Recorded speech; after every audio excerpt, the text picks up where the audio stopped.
This is Jack from OBD Advisor, and we're reviewing the Ancel FX5000 all-in-one. I think all-in-ones can be super handy because they're usually quick if you just need to reset a maintenance light or just clear some trouble codes. Owner's manual, user manual. We'll peruse this in a little bit here, see if there's anything crazy, but honestly, a tool like this you should be able to use without having to do a ton of reading. I expect this to, power up off of the OBD adapter, so it shouldn't have to have an onboard battery. Looks like we got a attachment cable for probably powering it or updating. What I expect out of this tool is a quick boot up. I would be thrilled if it does some European maintenance resetting and parking brake resetting. We're going to hook it up with some cars and see what it does, but I like the feel of it. It's not too big. Easily you could just throw this in a drawer and get to it. Let's attach our cable here. One of the big problems with all-in-ones, in my experience in the past, was you had to have some kind of cable to update it. But I know this one connects to Wi-Fi, so I'm also going to try to update it over Wi-Fi. And if that works, that's kind of huge, because all-in-ones in the past you had to download a program and then try to keep it. It added a lot of steps. So if this one updates over Wi-Fi, I think it's going to be huge. But yeah, I'm going to read a little bit in the user's manual. I don't expect to find anything crazy in here. And hook it to some cars. So we got the Ancel FX5000 sitting in this 2021 Ram ProMaster. Let's plug it in, see how fast she goes. I did the update on it. I used the Wi-Fi, and it took about 10 minutes to run 4 separate updates. But came out great. Yep, booted up fast. Now, not a touchscreen, but it's got nice buttons, and honestly, for the $200 this is priced at currently from Ancel, for less expensive, I would rather have buttons than touchscreen anyway. So let's go to diagnose. I've messed with this a little bit, and for $200 you still have to select the individual vehicles. Now this 2021 Ram will not automatically select, so we just need to find the car here. It's way down there, but we get in here. Oh, not a city, it's an actual ProMaster, but see, it's quick, it's fast. Let's just see, we want to do a PCM, check it for faults. Now, I did play with this earlier, and if anybody's been working on Chryslers lately, Chryslers have been locked, gateway locked, and so you can read DTCs, but clearing them, you have to do that with OBD2 generic. And this is probably a better use of this tool, just because, if you were working on a car and let's say you leave an intake air temp sensor unplugged, you would want to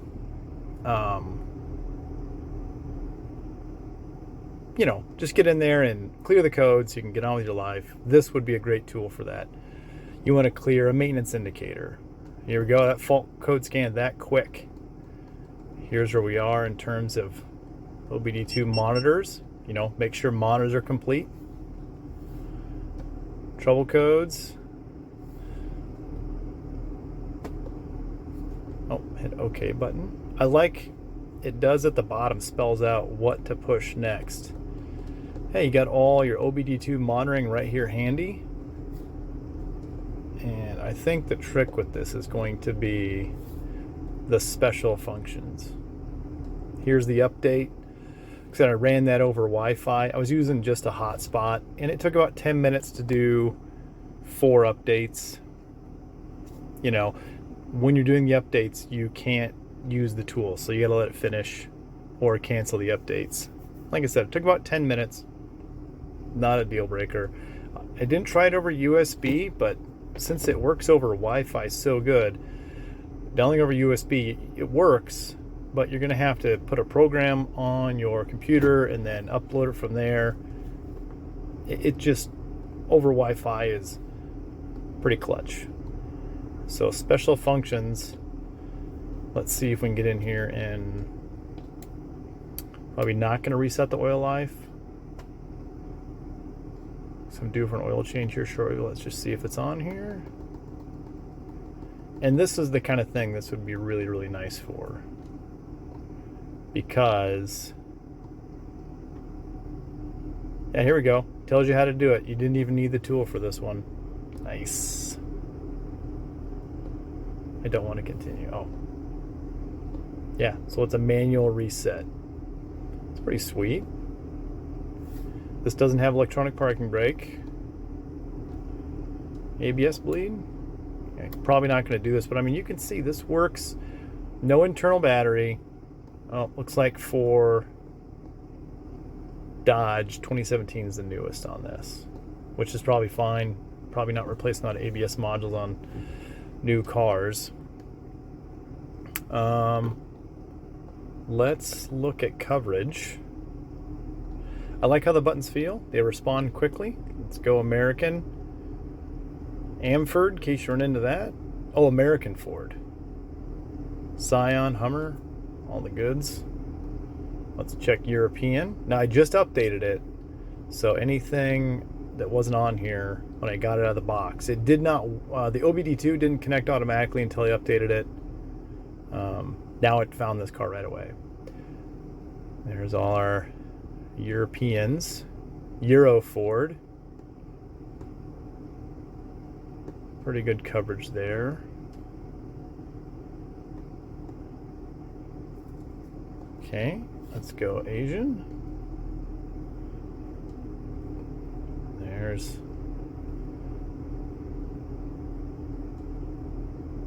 a lot of good coverage there. A lot of stuff that I do not see in this market. A Samsung. Can't say I've seen a Samsung car, but just in case. And just in case you're over in China, I'm not sure what to say about that coverage. I don't work on any of those cars, but they're there.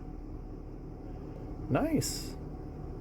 I gotta say, the strong point of this is no battery, it's quick.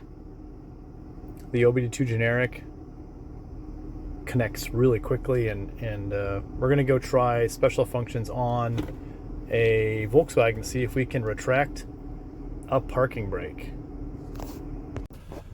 Got the FX5000 in a 2017 Volkswagen.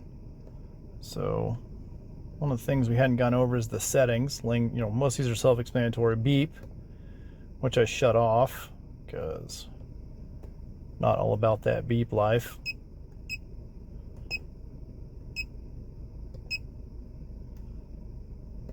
Log, which I've turned on,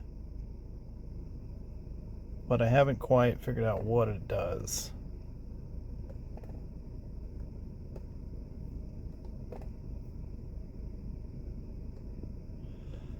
So let's get into this car, and this is where I think this is the strong point of this unit, is doing, you need to do a set of brakes on the back, right? Electronic calipers. You don't want to have to go, somebody else has got the tool, like for your shop.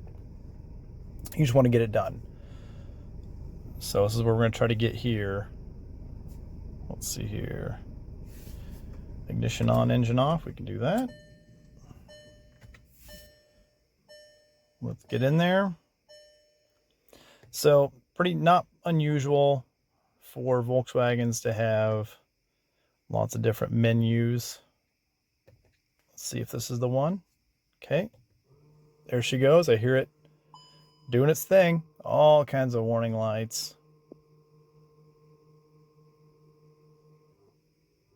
There we go, retracted.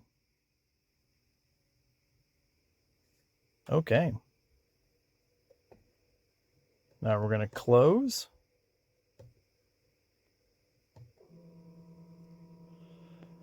I mean, that's pretty clutch.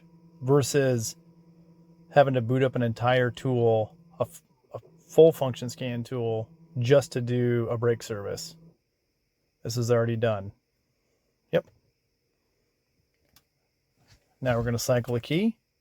See if all of our warning lights go off. Yep. Pedal feels good. We're going to read default codes,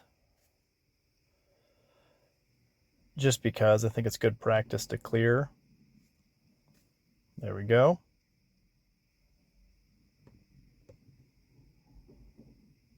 Ah, there we go. So we can save scans onto the tool.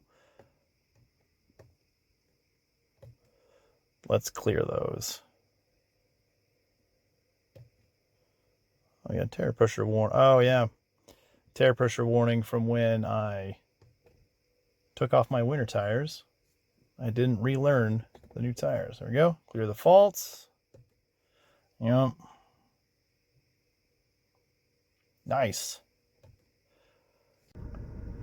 So I went back into this Volkswagen just to read faults, and I could get into, once I put the make in, it actually loaded the VIN off this car and then loaded the whole car. I got all the modules on here. I got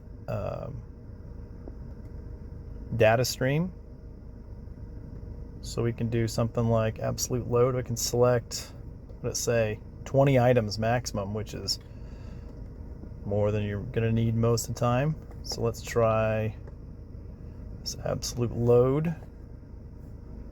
Let's just see how it does. Yeah, it responds quickly. Oh, we do. We can get graphing. Okay, so let's try this. There you go. We can zoom in. Left to zoom in. Say, that's really handy. Look at that. We can get all zoomed in. We can zoom out a little bit. I mean, it's a little bit, you know, whatever, because it keeps moving the scan around. But, I mean, you know, it's a tiny bit laggy, but it's definitely good. That's, wow. I mean, you gotta like that.